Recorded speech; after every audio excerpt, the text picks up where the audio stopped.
حتی تتفطر قدماہ، اللہ کے نبی صلی اللہ علیہ وسلم کے بارے میں بیان کرتے ہیں عائشہ رضی اللہ تعالی عنہا کہ اللہ کے نبی صلی اللہ علیہ وسلم راتوں میں قیام کرتے تھے یہاں تک کہ آپ کے قدموں میں ورم آ جاتے تھے، آپ کے قدموں میں سوجن آ جاتے تھے. اور فقلت لہ، کہتے ہیں عائشہ رضی اللہ تعالی عنہا کہ میں نے آپ سے کہا کہ لما تصنع ھذا یا رسول اللہ، اے اللہ کے نبی صلی اللہ علیہ وسلم آپ یہ کیوں کرتے ہیں؟ وقد غفر لك ما تقدم من ذنبك وما تأخر، اور آپ جبکہ آپ کو یہ پتہ ہے کہ آپ کے اگلے اور پچھلے گناہ اللہ نے معاف کر دیے ہیں. تو اللہ کے نبی صلی اللہ علیہ وسلم نے فرمایا قال افلا اكون عبدا شکورا، کیا میں اللہ کا شکر گزار بندہ نہ بنوں؟ یہ دراصل ایک دلیل ہے ہمارے اور آپ کے لیے، اور یہ پیغام ہے اللہ کے نبی صلی اللہ علیہ وسلم کی طرف سے ایک ایمان والے کے لیے کہ ایمان والا کتنا بھی بڑا متقی کیوں نہ ہو جائے، اللہ کا کتنا بھی مقرب بندہ کیوں نہ ہو جائے، گناہوں سے کتنا دور کیوں نہ ہو جائے اور نیکیوں کا کتنا کرنے والا کیوں نہ ہو جائے، اس کے باوجود اسے نیکیوں کی طرف ہوتی ہے، اس کے باوجود اسے خیر کے کام کرنے کی طرف ہوتی ہے اور وہ کرنا چاہتا ہے. اور اللہ کے نبی صلی اللہ علیہ وسلم نے خود، جبکہ آپ کے بارے میں پتہ ہے کہ آپ کے اگلے پچھلے سارے گناہ اللہ نے معاف کر دیے تھے، اس کے بعد بھی اللہ کے نبی نے قیام کر کے لوگوں کو یہ ثبوت دے دیا ہے، تہجد پڑھ کے یہ ثبوت تعلیم دے دی ہے کہ امت کے لوگوں تمہیں بھی چاہیے کہ تم بھی راتوں میں اٹھ کر کے تہجد ادا کیا کرو، راتوں میں اٹھ کر کے نماز ادا کیا کرو. اللہ کے نبی صلی اللہ علیہ وسلم کے صحابی حذیفہ رضی اللہ عنہ بیان کرتے ہیں کہ صلیت مع النبی صلی اللہ علیہ وسلم ذات لیلہ، اللہ کے نبی صلی اللہ علیہ وسلم، یہ بڑی مشہور بڑی لمبی روایت ہے کہ اللہ کے نبی صلی اللہ علیہ وسلم کے ساتھی صحابی نے ایک رات قیام کیا آپ کے ساتھ، اور اللہ کے نبی صلی اللہ علیہ وسلم نے بڑی لمبی نماز پڑھ دی، سورہ بقرہ ختم کی اور پھر اس کے بعد سورہ نساء ختم کی، پھر اس کے بعد آل عمران، یہاں تک کہ پڑھتے رہے سورہ بقرہ، سورہ آل عمران اور سورہ نساء. آپ پڑھیے دیکھیے کتنی بڑی آیتیں ہیں، کئی پارے، 5.5 پارے تقریباً پڑھتا جائے انسان. اگر ایک رکعت کے اندر کسی کو پڑھنا ہو، کیا ہمارے اندر یہ طاقت ہے؟ ہمارے اندر یہ قوت نہیں ہے، اور یقیناً کمزوریاں ہیں ہمارے اندر کہ اتنی بڑی قوت نہیں ہے. اللہ کے نبی صلی اللہ علیہ وسلم اتنی لمبی قیام کیا کرتے تھے کہ صحابہ کرام بھی آپ کے ساتھ کبھی کبھی کھڑے ہوتے تو یہاں تک وہ سوچنے لگتے کہ یعنی صحابی نے کہا کہ لقد ہمم، تو میں نے یہ ارادہ کیا کہ میں نے کچھ غلط سوچ لیا. صحابہ نے پوچھا کہ تم نے غلط کیا سوچا؟ کہا کہ میں نے یہ سوچا کہ میں بیٹھ جاؤں، اب تھک چکا ہوں. یعنی اتنا لمبا قیام، اتنی دیر تک اللہ کے اندر پڑھتے تھے. اور صرف پڑھنے کا مطلب یہ نہیں کہ بالکل ایسے روانی سے پڑھتے تھے، اللہ کے نبی صلی اللہ علیہ وسلم ترتیل سے پڑھا کرتے تھے، سارے لفظ کو واضح کر کے اچھے انداز میں قرآن کو پڑھتے تھے. اس کا مطلب ہے کہ اس میں اچھا خاصا وقت لگتا رہا ہوگا. تو یہ طریقہ تھا اللہ کے نبی صلی اللہ علیہ وسلم کے پڑھنے کا قرآن کے اور راتوں میں نماز کی ادائیگی کا. حسن بصری رحمہ اللہ کے بارے میں آتا ہے، سلف میں سے بڑے مشہور عالم اور بڑے مشہور عابد و زاہد گزرے. حسن بصری رحمہ اللہ بیان کرتے ہیں لم اجد شیئا من العبادت اشد من الصلاۃ فی جوف اللیل، کہ رات کے حصے میں، آدھی رات کو یا رات کے حصے میں نماز ادا کرنا یہ سب سے بڑا مشکل کام میری نظر میں ہے. یعنی ایک مشکل کام کو اگر آدمی ادا کرے تو گویا کہ وہ اپنے آپ کو اس کے لیے تیار کیا ہے، پہلے سے اپنے آپ کو، اپنے نفس کو تیار کیا ہے، تبھی وہ مشکل کام ادا کر رہا ہے. ورنہ اگر وہ آسان ہوتا تو ہر کوئی کر لیتا. اس کی مشکل ہی تو ہے کہ ہم میں سے ہر آدمی سوچے کہ کیا میں پڑھتا ہوں کہ نہیں پڑھتا ہوں. آدمی سوچے اور جانے کہ میں پڑھتا ہوں کہ نہیں. جس طرح میں مغرب کے لیے اٹھتا ہوں پڑھتا ہوں، مغرب عشاء کے لیے میں پڑھتا ہوں اٹھتا ہوں، میں ظہر کے لیے کھڑا ہوتا ہوں، عصر کے لیے کھڑا ہوتا ہوں، اور الحمدللہ میں فجر کے لیے کھڑا ہوتا ہوں. تو کیا اتنی آسانیاں جو دوسری نمازوں کے لیے میرے لیے ہیں، کیا میں یہی آسانیاں تہجد کے لیے بھی دیتا ہوں کہ نہیں دیتا ہوں، پڑھتا ہوں کہ نہیں پڑھتا ہوں؟ تو اس سے معلوم ہوگا. تو وہ کہتے ہیں لم اجد شیئا من العبادہ، جتنی بھی عبادتیں ہیں ساری عبادتوں میں میری نظر میں سب سے سخت ترین عبادت کے لیے وقت دینا وہ رات کا وقت ہے. کہ رات میں آدمی اپنی نیند کو توڑ دے، اپنے بستر اور پیارے سے اچھے بستر کو چھوڑ کر کے اٹھے، اللہ کے لیے نماز ادا کرے. اور بالخصوص ایسے موقع پہ، آج تو گرمی کا موسم ہے، مسئلہ ہی نہیں ہے، گرمی کا موسم ہے، ایسیاں چل رہی ہیں ماشاءاللہ، ہم کبھی بھی اٹھ کے آسانیوں کے ساتھ نماز ادا کر سکتے ہیں. لیکن اس وقت جب بندہ سوچے کہ جہاں اے سی بند کر دی جاتی ہے اور ساتھ ہی ساتھ گرم اے سی چالو کی جاتی ہے، کمرے کو گرم کیا جاتا ہے سخت ٹھنڈی کے موسم میں، کہ جہاں بستر پہ آدمی کو رضائی کی، گدے کی ضرورت ہے اور ساتھ میں اس پر کمبل کی ضرورت ہے، ایک نے کبھی کوئی 2 کمبل کی ضرورت پڑتی ہے. ان کمبلوں کو چھوڑ کے آدمی جب نکلے رات میں 2 بجے 3 بجے اور 1 بجے یا اٹھے اور جا کر کے ٹھنڈے پانی سے وضو کرے، پھر اس کے بعد نماز ادا کرے، تب اہمیت سمجھ میں آئے گی اس کو کہ اس رات کی نماز کی اہمیت کیا ہے. اللہ کے نبی صلی اللہ علیہ وسلم راتوں میں اہتمام کرتے تھے، صحابہ کرام تہجد کا اہتمام کرتے تھے. ایسا نہیں ہے کہ کبھی سویا کبھی پڑھ لیا، اکثر و بیشتر ان کی زندگی کے اندر یہ مشغول تھا، یہ معمول تھا ان کی زندگی کا کہ وہ راتوں میں ضرور نماز ادا کیا کرتے، تہجد ضرور پڑھا کرتے تھے، کیونکہ اللہ رب العالمین سے اپنے تعلق کو جوڑنا بھی ہے، اللہ رب العالمین سے لو بھی لگانا ہے، اللہ سے مانگنا بھی ہے، اور مانگ کر کے اپنے گناہوں کی بخشش بھی طلب کرنی ہے. اسی لیے یہ سارے لوگ جو علماء کرام تھے یا ہمارے سلف تھے، صحابہ کرام تھے، امت کے مشہور اور معروف لوگ تھے، ان لوگوں نے اپنے سارے آرام کو ترک کر کے اللہ رب العالمین سے اپنے تعلق کو جوڑا ہے. اللہ سے دعا کرتا ہوں کہ اللہ رب العالمین ہم تمام مسلمانوں کو بھی راتوں میں قیام کرنے کی توفیق دے، راتوں میں تہجد ادا کرنے کی توفیق دے، فرائض کو مکمل طریقے سے ادا کرنے کی توفیق دے، اور فرائض کی ادائیگی کے بعد اللہ تو ہمیں سنتوں اور نوافل کے اہتمام کی توفیق دے. جو ہمارے بھائی نمازیں نہیں ادا کرتے، اللہ سب کو توفیق دے کہ وہ نمازیں ادا کریں، 5 وقتہ نمازیں مکمل اہتمام کے ساتھ مسجدوں میں ادا کریں. اللہ ہم سب کو توفیق دے، جب تک زندہ رکھے اسلام پر خاتمہ تو ایمان پر ہو. آمین رب العالمین. صلی اللہ علیہ وسلم نبینا محمد وعلی آلہ وصحبہ اجمعین. السلام علیکم ورحمۃ اللہ وبرکاتہ. شیخ صاحب، اگر وطر کی نماز 3 سے زیادہ تہجد میں پڑھنا ہے تو تہجد کو کتنے پڑھنا چاہیے؟ تہجد تو 8 رکعت ہی ہے، 8 رکعت کے اوپر آپ پڑھنا چاہتے ہیں، وطر جتنا بھی پڑھنا چاہتے ہیں، 1 پڑھیں، 3 پڑھیں، 5 پڑھیں، 7 پڑھیں، 9 پڑھیں، یہاں تک کی روایتیں آتی ہیں اللہ کے نبی صلی اللہ علیہ وسلم سے اور سلف سے، تو اتنا آپ ادا کر سکتے ہیں. اور یعنی ہم تہجد کی 8 رکعت ہے، ہاں جی، اگر ہم وطر زیادہ پڑھ رہے ہیں تو تہجد کو کم کرنا چاہیے؟ نہیں، تہجد تو آپ 8 ہی پڑھیے، وہ کم مت کیجیے. جی. وطر جو بتا رہا ہوں، وطر آپ کے اندر یہ جب آپ پڑھنا چاہیں گے یا پڑھنے کے لیے کوشش کریں گے تو آپ کے اندر ایک یہ ہوگا کہ بھائی مجھے کتنا پڑھنا ہے.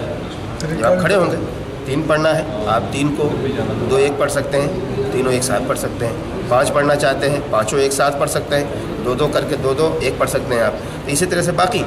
باقی جو وطر ہیں ان سب کو بالکل اسی انداز میں 2 کر کے پڑھ کے آخر میں ایک کر سکتے ہیں. لیکن وہ وطر ہی ہوگی، وہ جو 8 کے علاوہ ہوگی وہ وطر ہی ہوگی.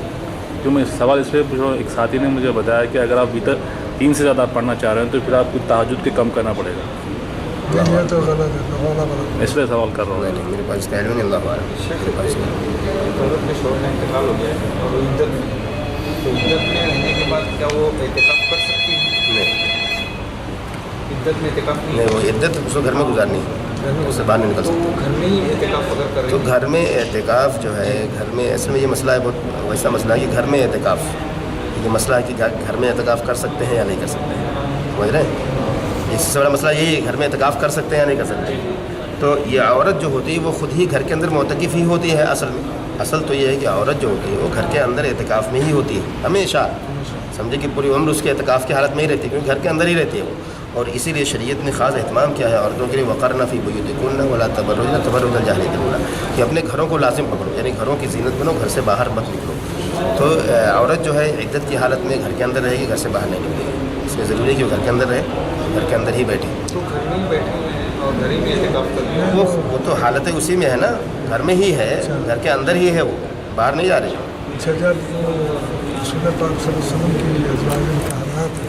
ان کے لیے خیمے لاتے تھے مسجد میں، وہ بھی ذرا بتائیں. اس لیے میں نے کہا نا کہ علماء جو منع کرتے ہیں گھروں میں اعتکاف نہیں ہو سکتا، مسجد میں ہی اعتکاف ہوگا. اسی لیے